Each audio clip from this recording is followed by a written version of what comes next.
Hey guys, look at this crew you have here. I'm Faith LaRosse. For those of you that don't know me, that guy on the end over there is Josh LaRosse. He is Hi.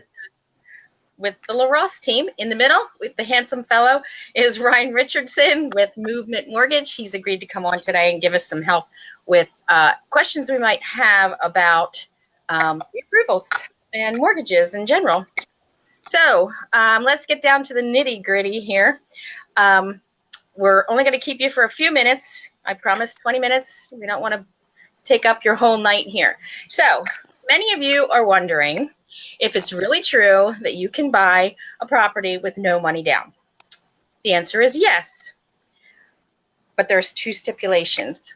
Number one, it has an income requirement, and number two, it has a location requirement. And I'm going to let Ryan talk in a couple minutes here about the USDA mortgages. It's basically I'm going to share my screen right now so that you guys can see what I'm talking about.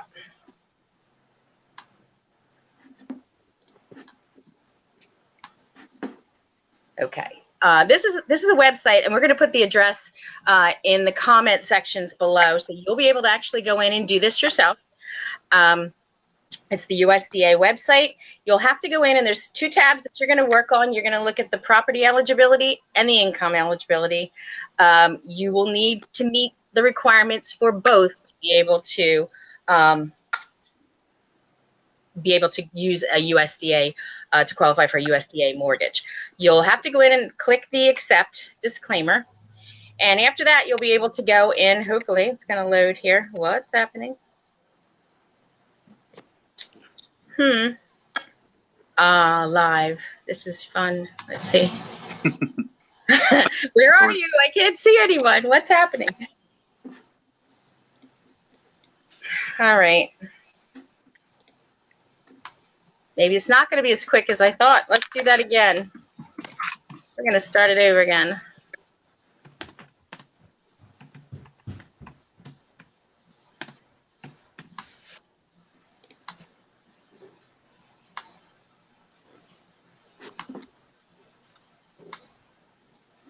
Okay. Can everyone see that screen? There you go.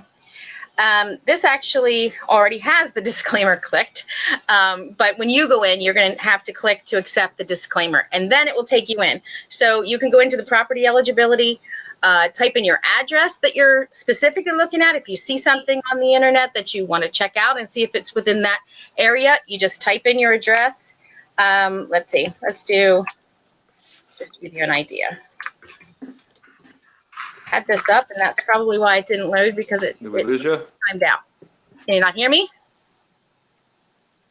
Yeah, I can hear you. Oh, there you are. Okay.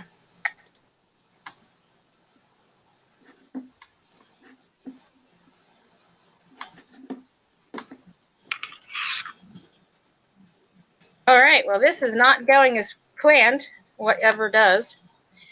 All right. Let's do this. We're just going to type in Boyertown, Pennsylvania, and put that in there. That's not working either. All right. Well, this is fabulous. I'm going to do. Are you on the USDA site? Because I can't see your screen. I am. Yes, I'm in the eligibility site. Yeah, eligibility. It doesn't like when you do just a zip code or a city. If you type in an actual address, it'll pop up, and then you can. All right. Let's type my address. We'll type our office address in.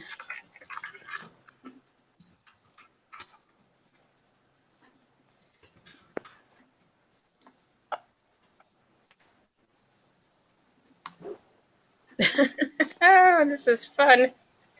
There it goes. This is the fun about live. This is what happens when you have the tabs already open and you think you're all prepared and they all just shut down on you. They timed out. So hopefully you can see the screen. Can you guys see the screen? I don't think you guys can see the screen. But this is what you'll find. When you put an address in, you will see the areas that are eligible and the areas that are not. I put our office address in. This area is not eligible. Let's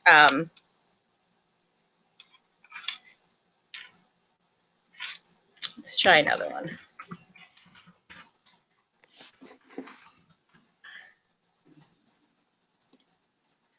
It won't go unless you actually, it's just not cooperating today. There we go. Okay. Ryan, you might want to talk a little bit more about the area that is now, how we've kind of gotten a little bit lucky and the area's expanded a bit that the USDA properties are eligible for. Yeah. So most of USDA's biggest thing is rural. That's kind of what they facilitate too. But rural is kind of a little bit stretched for them. So Royersford qualifies, Limerick qualifies. Most of the downtown areas don't. Downtown Phoenixville doesn't qualify. Downtown Pottstown doesn't. But some of the Pottsgroves do. So anything above Pottsgrove High School, Sanatoga qualifies. Almost all of Boyertown.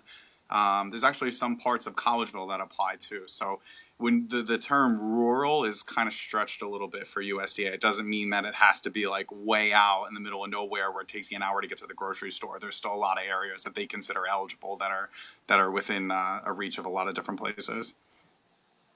Yeah. Yeah, it's a great opportunity for people that actually, like I had mentioned, you're going to have to qualify in two different ways. Your property will have to qualify. It'll have to be within that area. And then you're also going to see a tab for your income eligibility. And once you come in here, you just answer a few questions, and you'll be able to determine whether your income meets the requirements for USDA. You can do all that, or you could actually contact your lender, and they can do that all for you and tell you pretty quickly whether you qualify income-wise. Yeah, and that's something that I would definitely recommend that you do is talk to a lender first, because a lot of times income's not as clear-cut as, hey, I make this and this is what my income is. Especially for USDA, they're very particular. It's total household income. So it's anyone that's going to be living in the house. You have to count their income towards the income limit. So it's very particular, and it's a little bit of a calculation. There's no obligation, there's no cost, there's no harm in talking to a loan officer to get an idea if you do qualify for this program and if you're under the income limit. Yeah. Things are not always black and white, which is where it's not necessarily always the internet's not always the only way to do it. You can't find out everything by just typing into your computer. People, we need people.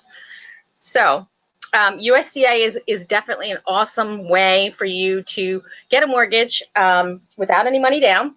You can save yourself 3.5%. An FHA loan requires 3.5% down. A USDA mortgage, you will. Oh, we lost Josh. Where'd you go, Josh? I think he's coming back. There he is. Hi, Josh. We lost you. Hi. I'm just talking away. Oh, oh, sorry about that. Yeah, you bopped out. I don't know how we lost you.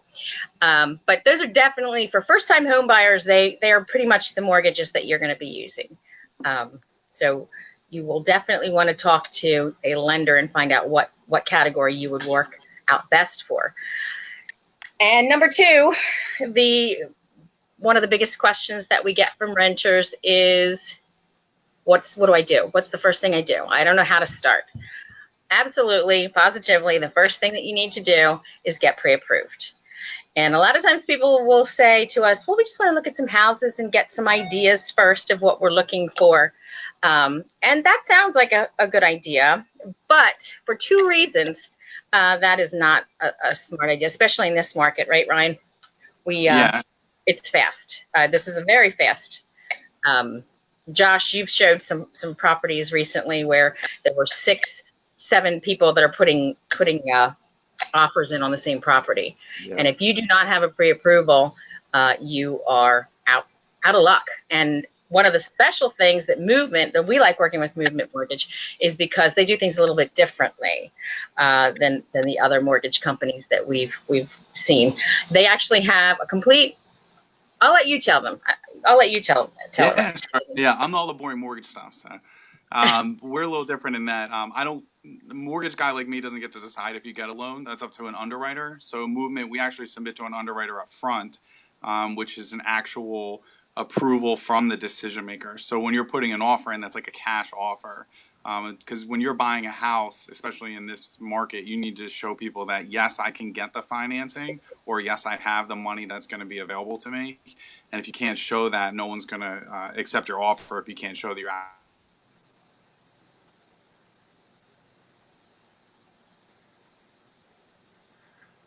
send it to the underwriter to get the actual approval up front. So when you're submitting your offer, it's very similar to a cash offer. It makes it a little stronger. It absolutely does, right, Josh. We've won quite a few in this fun, competitive market. Well, yeah, well, we won't talk about those. That's where some of our that's where the legwork comes in, where you get to look at lots of beautiful houses in this market. But it definitely is. You want to have the pre-approval because it gives you that, like Ryan just said, it gives you that confidence and gives the seller the confidence that you're going to be a solid buyer. And number two, which is huge, and a lot of times buyers don't really get this, but if you can put yourself in the shoes of the seller expects us as the realtors to be bringing in buyers that are already pre-qualified, that are actually able to buy.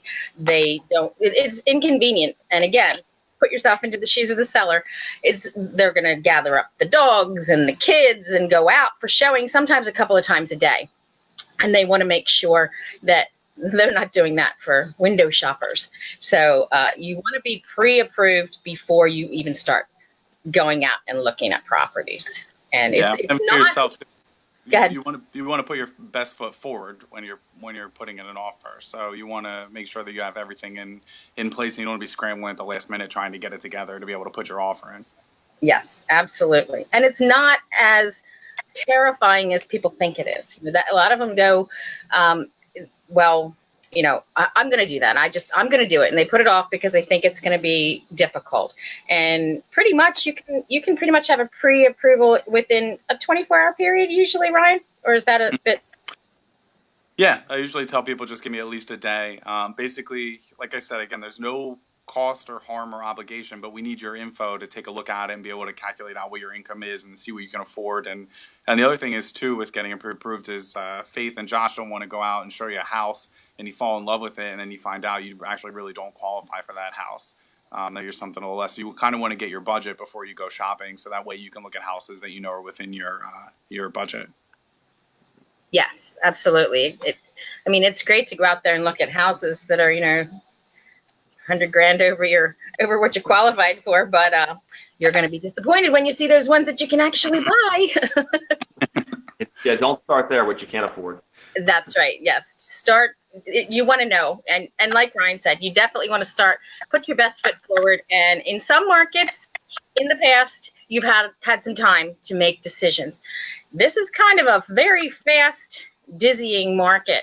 If you find a property that you like, you're going to have to jump on it right away because there are a shortage. And if you are actually looking at houses on the internet right now, you notice that there are not a lot of properties out there, and there's even less really great properties out there. So they go within the day. So if you're not prepared with your pre-approval letter to show them that you're ready to go, you're probably going to miss the boat. Yeah, for sure. So if we have any questions, we're going to we'll answer the questions at the end. Feel free to post them. If we don't get to your questions, we will answer them for you. We'll send you a personal message if we don't get them answered on here. And again, we're going to put at the bottom in the comments, we're going to give you the website for the USDA so you can look around and see what areas are eligible. And also you can go in and play around in there. We'll also give you Ryan's information in case you would like to find out if you can qualify. So we'll also put that information out there for you. Moving into the end here, there's a YouTube channel. We had a series on first-time home buyers a while back, and we will actually put that up. Let's see here. Let's see if I'm going to get lucky, and maybe it'll come up here. Oh, there it is. Wow, what do you know? Let's see.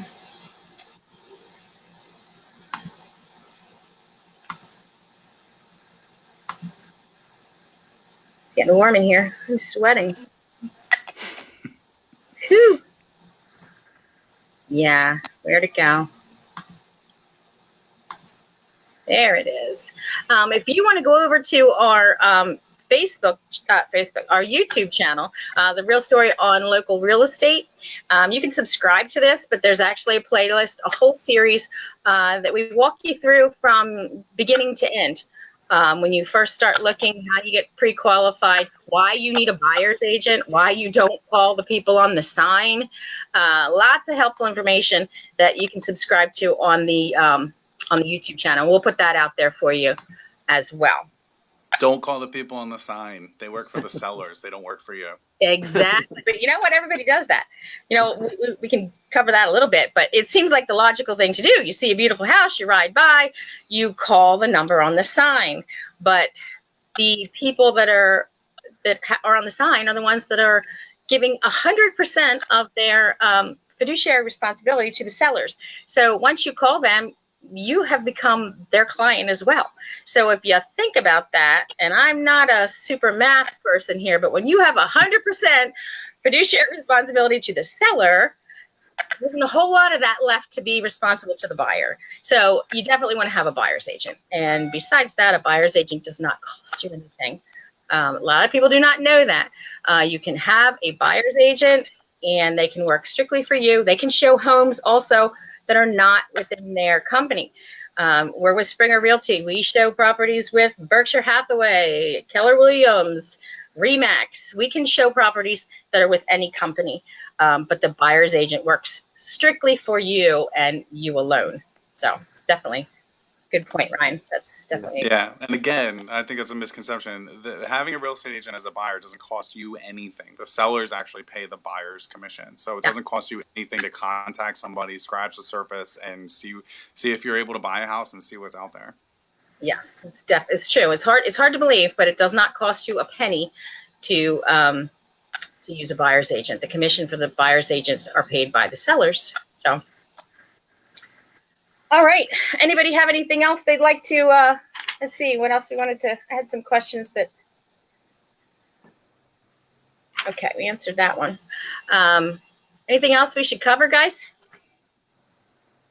No, I think that's it. I mean, I think the biggest thing is if you're on the fence or you're not sure, it doesn't cost you anything. If there's no obligation, you can reach out to any one of us and try and start the process and say, hey, look, I'm interested in buying a house. Can I do it? And how can I go about it? There's a million different programs out there. You don't have to have a ton of money to put down. Again, the buyer's agent, Faith and Josh, it doesn't cost you anything to talk to them and go and look at a house. So if you're on the fence, reach out, have questions. We're here to happy to answer any questions you have about anything about the process. Never hurts to ask a question. Right. Absolutely. And there's no dumb questions. No dumb questions. Just dumb answers. No, I'm kidding. All right, guys. Well, we hope we've given you guys some helpful information. And again, like Ryan said, feel free to reach out to any of us. We'll make sure that you have all the information that we promised you in the comments below. So hopefully we'll hear from you guys soon. Take care, guys. Bye. Bye.